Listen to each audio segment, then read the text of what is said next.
अब आप कहेंगे कि पूरे स्विच को दबाने से क्या शॉर्ट सर्किट होगा, तो यहाँ पर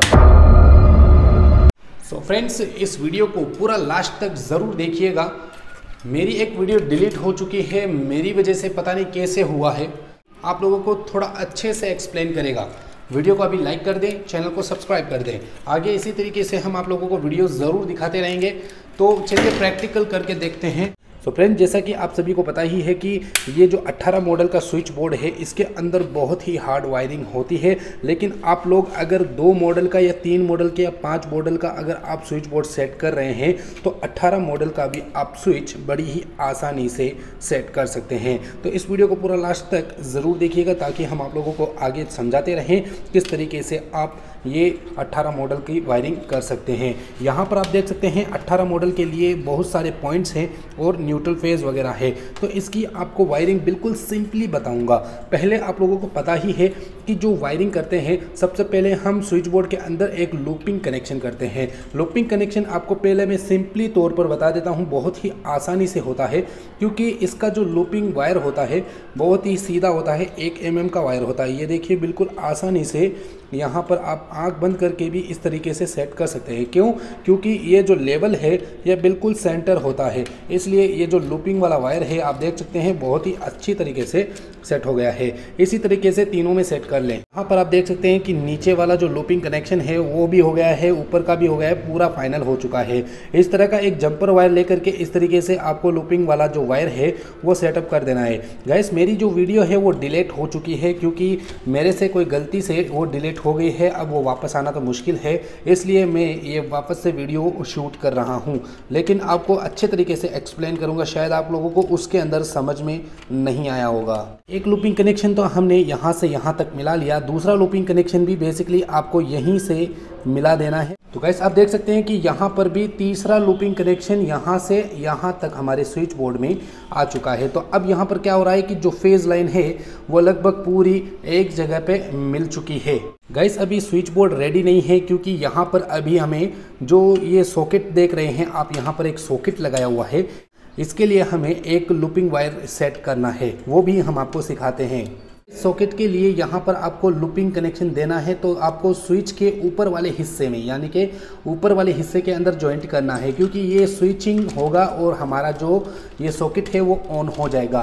लाइक वीडियो आगे तक देख रहिए और यहाँ डिस्क्रिप्शन में आपको लिंक मिल जाएंगे इंस्टाग्राम ID वगैरह के, तो वहाँ जाकर के हमें फॉलो भी कर सकते हैं। गाइस देख सकते हैं यहाँ पर एक मैंने जंपर वायर लगा करके इसके लाइन कनेक्शन में जोड़ दिया, यानी कि फेज कनेक्शन में हमें जोड़ दिया है यहाँ पर। तो अब ये स्विच बोर्ड बिल्कुल फाइनल है। अब ये हमारे घर के अंदर लगने के लिए बिल्कुल तैयार है और ये घर के जो वायरिंग है ये हम आपको समझाते हैं किन किन चीज़ों के लिए होता है। सो फ्रेंड्स यहाँ पर आप देख सकते हैं कि एक न्यूट्रल है और एक फेज है। मैं यहाँ पर सिस्टम न्यूट्रल, अर्थिंग और इन्वर्टर ये 3 चीज़ें बाद में बताने वाला हूँ। यहाँ पर पहले मैं सिंपली वायरिंग आपको सिखा रहा हूँ। यहाँ पर 2 न्यूट्रल फेज, यहाँ पर जो हमें पॉइंट्स के जो वायर देखने को मिल रहे हैं वो लगभग 15 है, क्योंकि हमारे आगे जो 15 पॉइंट है। अब मैं आपको समझाता हूँ पॉइंट होते क्या हैं। पॉइंट बेसिकली आपको पता ही है, जो स्विच है, स्विच के अंदर जो कनेक्शन होते हैं लाइट के, फैन के, बल्ब के, जितनी भी जो हम लाइटें वगैरह चलाते हैं, फ़ैन वगैरह चलाते हैं, उन सब के लिए अलग अलग वायर निकली होती है जो कि 1 mm के आसपास होती है। तो गाइस सबसे पहले मैं आप लोगों को न्यूट्रल और फेज़ की वायरिंग करके दिखाता हूं, क्योंकि आपको पॉइंट का तो पता ही है कहां कहां जुड़ने वाले हैं, लेकिन आपको मैं सिखा रहा हूं। लेकिन यहां पर जो न्यूट्रल फेज़ की जो काम है वो कहां कहां पर कनेक्शन होने वाले हैं। तो आप यहां पर देख सकते हैं, ये ऊपर वाले साइड में जो आप लूपिंग कनेक्शन देख रहे हैं, बेसिकली आप यहाँ पर भी लगा सकते हो, इस लूपिंग में भी लगा सकते हो, इस लूपिंग में भी लगा सकते हो। यह मैं इस वाले स्विच के अंदर मैं फेज कनेक्शन देना चाहूँगा।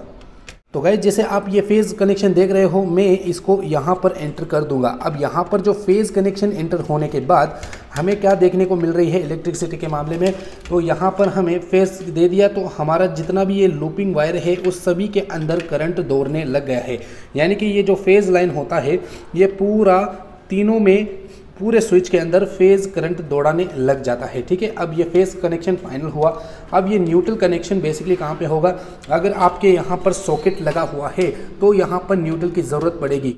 गाइस न्यूट्रल वाला जो हिस्सा होता है वो सिर्फ और सिर्फ सॉकेट के अंदर ही आता है, बाकी और कहीं पे भी नहीं आता है। अब यहाँ पर आप देख सकते हैं कि बहुत सारे यहाँ पर वायर है जो कि हम आपको सिखाएंगे कि किस तरीके से सेटलमेंट होते हैं।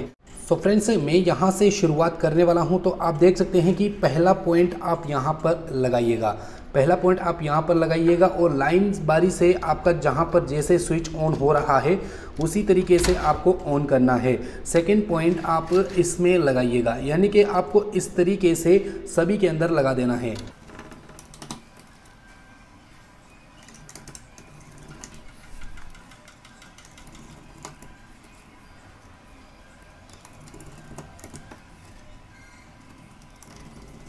गाइस हमने एक लेवल कंप्लीट कर लिया है। नीचे के हिस्से में हमने 6 वायरों को कनेक्शन दे दिया है।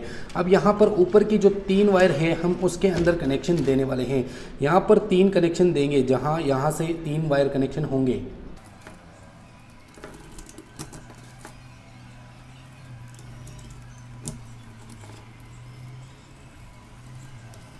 इस मैंने ऊपर की साइड में भी यहाँ पर 3 वायरों को कनेक्शन कर दिया, क्योंकि एक स्विच हमारा यहाँ पर सॉकेट के लिए आ रहा है, बाकी के स्विच वायरिंग जो है वो ऊपर के हिस्से में करनी है।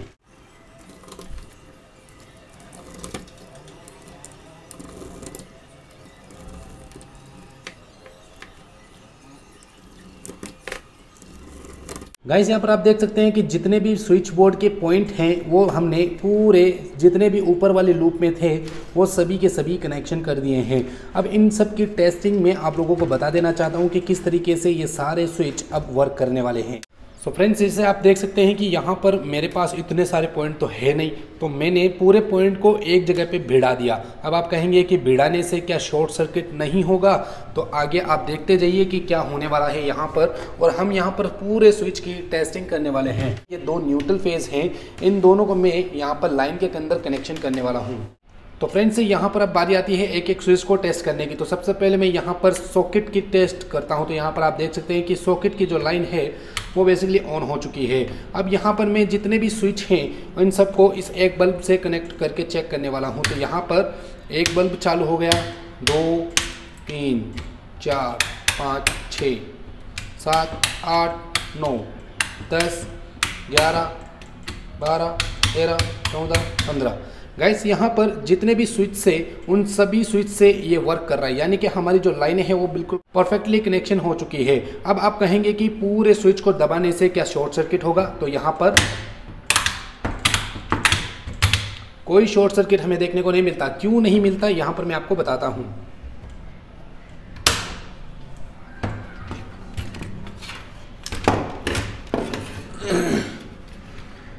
यहाँ पर कोई न्यूट्रल का कनेक्शन तो है नहीं, न्यूट्रल सिर्फ और सिर्फ यहाँ पर हमें सॉकेट के अंदर देखने को मिल रहा है।